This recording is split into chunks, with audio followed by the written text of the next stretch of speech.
नमस्कार, Haryana national 24 breaking news में आपका स्वागत है। आज दिन सोमवार तारीख 24 मार्च 2025, शक संवत 1946, विक्रम संवत 2081। आज चैत्र माह के कृष्ण पक्ष की दशमी तिथि है। दशमी तिथि सोमवार पूरा दिन पूरी रात पार कर मंगलवार सुबह 5:06 तक रहेगी। 24 मार्च को शाम 4:45 तक परीघ योग रहेगा। हरियाणा सरकार किसानों की आय बढ़ाने के लिए कर रही है लगातार प्रयास। सीएम सैनी। हरियाणा के मुख्यमंत्री नायब सिंह सैनी ने कहा कि हरियाणा सरकार किसानों की आय बढ़ाने के लिए प्रतिबद्ध है।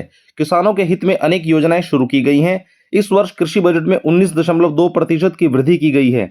उन्होंने कहा कि कृषि क्षेत्र में काम करने वाले युवाओं को इजराइल भेजा जाएगा ताकि वे नई कृषि तकनीकों से अवगत हो सकें।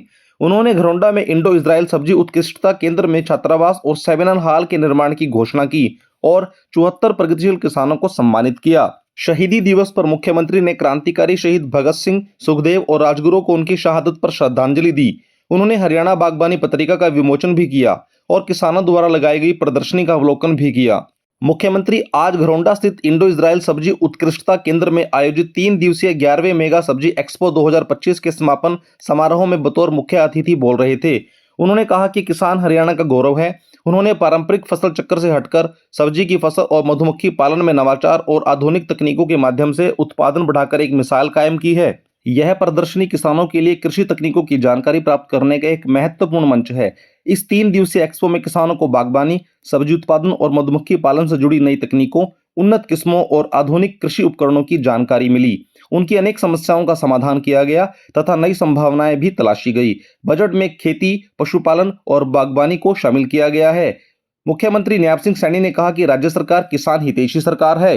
किसानों के लिए कई कल्याणकारी योजनाएं शुरू की गई हैं। किसानों के हितों को ध्यान में रखते हुए हरियाणा के बजट 2025-26 में कृषि बजट में 19.2% की बढ़ोतरी की गई है। पशुधन के लिए बजट में 50%, बागबानी के लिए 95%, मत्स्य पालन के लिए 144% तथा सहकारिता के लिए 98% की वृद्धि की गई है। उन्होंने कहा कि प्रधानमंत्री नरेंद्र मोदी का मानना है कि किसान खुश और समृद्ध रहें। उन्होंने कहा कि 2025-26 के बजट में राज्य सरकार ने देशी गाय की खरीद के लिए अनुदान राशि 25,000 से बढ़ाकर 30,000 रुपए करने का प्रस्ताव किया है।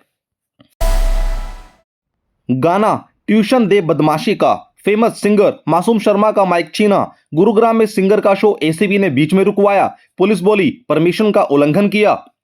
गौरतलब है कि बैन किए गए गाने पर पुलिस ने हरियाणवी सिंगर मासूम शर्मा से स्टेज शो के बीच में ही माइक छीन लिया। शनिवार रात मासूम शर्मा का गुरुग्राम में शो था। जैसे ही मासूम शर्मा ने एक खटोले जेल के भीतर, एक खटोले जेल के बाहर गीत गाना शुरू किया तो पुलिस अधिकारी ने माइक छीन लिया। इसके बाद मासूम का शो बीच में ही बंद करवा दिया गया। यह कार्यक्रम गुरुग्राम के लेजर वैली पार्क सेक्टर 29 में कराया गया था। जब पुलिस ने गाने से रोका तो वहां पर मासूम को सुनने के लिए आई भीड़ ने जमकर शोर मचाया। लोगों ने गाने के बोल गुनगुनाने शुरू कर दिए। इस दौरान कुछ युवकों ने स्टेज पर चढ़ने की कोशिश भी की, हालांकि वहां तैनात बाउंसरों ने उन्हें रोक दिया। वहीं पुलिस प्रवक्ता ने कहा कि मासूम को इसी शर्त पर परमिशन दी गई थी कि गन कल्चर वाले गाने नहीं गाएंगे। इसके बावजूद जब गाना गाया गया तो एसीपी ने माइक लेकर प्रोग्राम खत्म करा दिया। बता दें कि गन कल्चर का हवाला देते हुए हरियाणा सरकार ने 9 गाने बैन किए हुए हैं। उनमें से 7 गाने अकेले मासूम शर्मा के हैं। फैंस की डिमांड पर मासूम ने पहले इनकार किया। गुरुग्राम के इस शो में मासूम शर्मा को सुनने के लिए भारी भीड़ उमड़ी थी। 5 से 6 गाने गाने के बाद फैंस ने खटोला गाने की डिमांड की। मासूम शर्मा ने कहा कि खटोला गाना आज वह खुद नहीं गाएंगे, उनके फैंस गाएंगे। फैंस ने गाना शुरू किया तो साथ ही मासूम शर्मा ने भी गाने की लाइनें गा दी। यह देख वहां स्टेज पर खड़े पुलिस अधिकारियों ने जबरदस्ती माइक छीन लिया और मासूम शर्मा को कहा कि वे गाना नहीं गाएंगे। हरियाणा में व्यापारियों के लिए one time settlement scheme, 1 lakh से ज्यादा टैक्स का ब्याज पेनल्टी माफ। सीएम बोले 7 अप्रैल से आवेदन लेंगे। हरियाणा के कुरुक्षेत्र में रविवार को सीएम नायब सिंह सैनी ने व्यापारियों के लिए वन टाइम सेटलमेंट स्कीम का शुभारंभ किया। जीएसटी के लिटिगेशन में सालों से फंसे व्यापारियों के लिए यह स्कीम 3 कैटेगरी में बनाई गई है। पहली कैटेगरी 1 लाख से 10 लाख, दूसरी 10 लाख से 10 करोड़ और तीसरी 10 करोड़ से ऊपर टैक्स वाले व्यापारियों को शामिल किया गया है। तीनों कैटेगरियों में ब्याज और पेनल्टी को पूर्ण रूप से माफ करने की घोषणा की गई है। सीएम नायब सिंह सैनी ने स्कीम की घोषणा करते हुए कहा कि इससे प्रदेश के लाखों व्यापारियों को फायदा मिलेगा। 7 अप्रैल से इस स्कीम के आवेदन शुरू होंगे। व्यापारी 180 दिन यानी 3 महीने के लिए इस स्कीम का लाभ उठा सकेंगे। इस दौरान सीएम ने हरियाणा की सबसे ज्यादा टैक्स देने वाली 5 कंपनियों के संचालकों और विभागों के 5 अधिकारियों को सम्मानित किया। मुख्यमंत्री ने कहा कि छोटे व्यापारी जो जीएसटी के लिटिगेशन में सालों से फंसे हुए थे, उनके लिए हम वन टाइम सेटलमेंट स्कीम लेकर आए हैं। इसमें 1 लाख से 10 लाख तक के टैक्स के मामलों में ब्याज और पेनल्टी पूर्ण रूप से माफ होगी। साथ ही मूल राशि का मात्र 40% ही देना होगा। ये व्यापारी मूल राशि को भी 2 किश्तों में चुका सकते हैं। इसके बाद 10 लाख से 10 करोड़ तक के मामलों में ब्याज पेनल्टी माफ और मूल से 50% ही देना होगा। 10 करोड़ से ऊपर तक के मामलों में ब्याज पेनल्टी पूर्ण रूप से माफ होगा, हालांकि इन्हें सारा मूल्य चुकाना होगा। हरियाणा की बॉक्सर बोली, मैं डिप्रेशन में हूं, पति राक्षस, झूठी एफआईआर कराई, मुझे दीपक से छुटकारा चाहिए।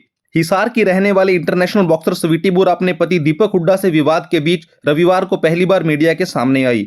हिसार में प्रेस कॉन्फ्रेंस करते हुए स्वीटी ने कहा, दीपक ने मेरे परिवार पर संपत्ति हड़पने के झूठे आरोप लगाए। उसने मेरा प्लाट अपने नाम करा लिया और उस पर 80 लाख रुपए का लोन लिया। मुझे विश्वास में लेकर गारंटर बना दिया।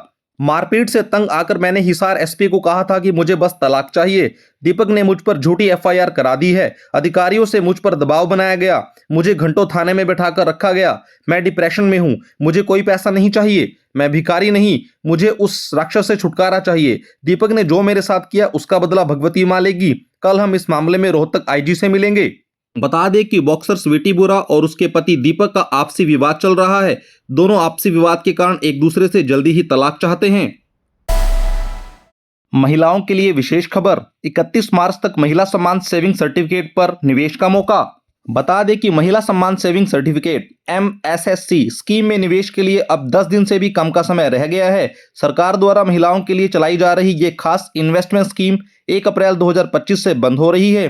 31 मार्च 2025 के बाद इस स्कीम में पैसा नहीं लगाया जा सकेगा। 1 फरवरी 2023 को पेश बजट में सरकार ने इस योजना की शुरुआत की थी। वहीं योजना की शुरुआत 1 अप्रैल 2023 से 2 साल के लिए की गई थी, यानी 31 मार्च 2025 के बाद इस स्कीम के पूरे 2 साल हो जाएंगे। सरकार ने अब इस स्कीम को आगे बढ़ाने के लिए कोई नोटिफिकेशन जारी नहीं किया है। इस स्कीम में मिल रहा 7.5% सालाना ब्याज। इस स्कीम के अनुसार 7.5% सालाना ब्याज मिल रहा है। इसमें कम से कम 1000 रुपए से लेकर अधिकतम 2 लाख रुपए तक का निवेश किया जा सकता है। मौसम, हरियाणा में 31 मार्च तक का मौसम कई बदलावों के साथ आ रहा है। इस अवधि के दौरान तापमान में उतार चढ़ाव भी देखने को मिलेगा। मौसम विभाग की रिपोर्ट के अनुसार इस समय बारिश की संभावना भी जताई जा रही है, जिससे किसानों के लिए फसल की स्थिति प्रभावित हो सकती है। मौसम विभाग ने बताया कि 26 और 27 मार्च को कुछ स्थानों पर हल्की बारिश हो सकती है। इस सप्ताह हवा की गति 10 से 15 किलोमीटर प्रति घंटे की रफ्तार से रहने की संभावना है। ह्यूमिडिटी का स्तर भी बढ़ने की संभावना है, जिससे गर्मी का अनुभव अधिक होगा। आज खबरों में बस इतना ही। आप देख रहे हैं हरियाणा का बेहतरीन news channel Haryana national 24 breaking news. अपने और अपने परिवार को रखिए अपडेट हमारे साथ। लाइक करें, सब्सक्राइब करें, शेयर करें। धन्यवाद।